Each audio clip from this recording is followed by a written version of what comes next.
Teaching is a process intended for learning by inducing a behavioral change in the thought. It is an art of communicating a message with impact on the audience. In the field of language education, however, being a teacher is not sufficient.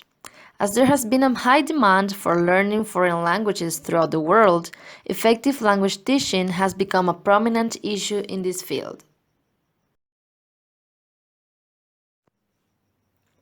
Although being a broadly explored topic in the area of education, teacher effectiveness seems to be quite a difficult term to be defined due to the different perspectives within the teaching field and the teaching process.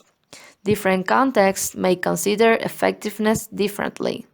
The term seems to generally aim to a better comprehension of a teacher's role inside the classroom and how to enable the best available conditions to promote effective learning.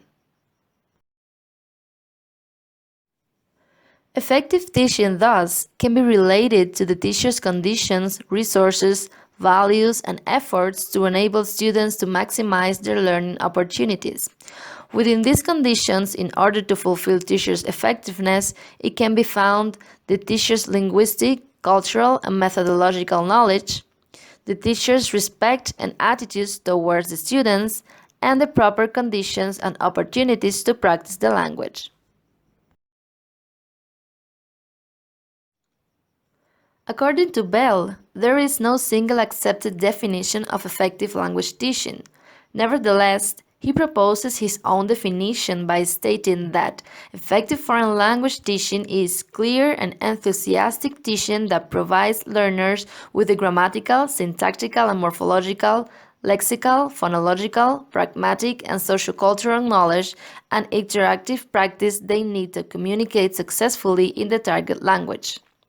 Demiros and Yesil-Jord further suggest that teacher effectiveness is the capacity of a given teacher to lead their students to sustain achievement gains, and explain that teacher effectiveness is linked to the knowledge and command of the target language, ability to organize, explain, and clarify, as well as to arouse and sustain interest and motivation among students, fairness to students by showing neither favoritism nor prejudice, availability to students.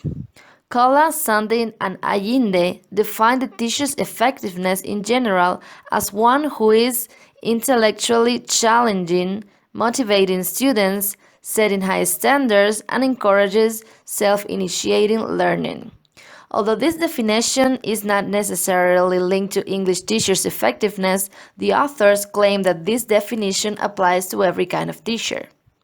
Shayan and Resvani consider that one of the key factors to help effective teaching is the discussion of teachers' beliefs. The authors link the idea of exploring the teacher's beliefs to understand how effective teaching could be promoted and how teachers' previous experiences may positively or negatively affect their effectiveness when facing the instruction time. Eugen accurately defines effective teaching as the one that involves the ability to provide instruction that helps students to develop the knowledge, skills, and understanding intended by curriculum objectives, create an instructional climate that causes students to develop positive attitudes towards school and self, adjust instruction so that all students learn irrespective of their ability, ethnicity, and other characteristics, manage the classroom so that students are engaged in learning all or most of the time, make sound decisions and plans that maximize students' opportunity to learn, and respond to initiative for curriculum change so that the new curriculum's intents are fully realized. This definition seems to be more objective in terms of a student-centered approach of the matter. Thus, we can assert that teacher effectiveness might be defined as the capacity to provide instruction to students so that they can develop the skills and knowledge that the curriculum intends, by creating an environment within the language classroom that allows them to develop positive attitudes towards school. However, this assertion then raises the question of what curriculum is and how it relates to teacher effectiveness. A significant number of researchers or educators have shed light on what curriculum is through their reviews of or critical comments on this term. All these researchers have agreed that curriculum is the heart of education, and it's a dynamic process that keeps changing as the intent of teaching and learning is realigned to suit different requirements. An example is what Goodson describes of curriculum as a multifaceted concept constructed, negotiated, and renegotiated at a variety of levels and in a variety of arenas. This view reflects the complex and interactive nature of curriculum. Longstreet and Chain reveal another side of curriculum which requires decision making. Su further sees curriculum from 5 different points of view. First, curriculum as a set of objectives when it is seen as a means of achieving specific educational goals and objectives. In this sense, a curriculum can be regarded as a checklist of desired outcomes, and the focus is on products or ends and is also teacher-oriented or administrative-oriented. Second, curriculum as courses of study and content can be understood as a process of selecting courses of study or content.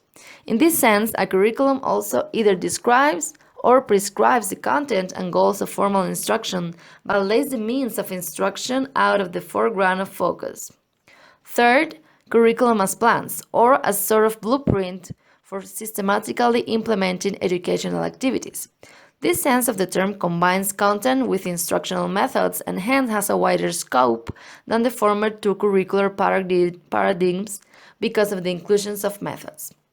Curriculum as documents when it is seen as an outline of a course program that is written on a piece of paper. And finally, curriculum as experiences when instead of regarding it as formalized planned classroom content or prescriptive learning objectives, it is seen as unplanned happenings in classrooms.